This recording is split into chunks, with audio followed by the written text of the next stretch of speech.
Софиянците сте най-големите расисти. Най-големите. И ще ви кажа, жал ми е за вас, хора. Жал ми е. Защото вие сте народ без държава. Вие сте народ без държава, разбирате ли? Вие нямате. Сами сте. Всеки път, като питам софиянец, кой е най-големият проблем на София, всеки път селените. И откъде идват тези селени? От цяла България, човек. Заобиколили са. И е много тъжно, защото вие сте заклещени. Цяла България ви мрази, а на чужбина ни пука, че си мислите, че сте нещо повече.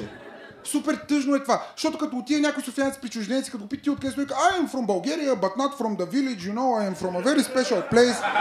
И чужденцът е такъв, България! Азис! Азис, yes, България! Вие нямате култура, хора. Видите ли, никой софиянец никога не може да изобрети Васко жабата. Това в София не може да стане. Ако софиянец го беше направил, ще да е Стенли, ще е така амфибия с саксофон.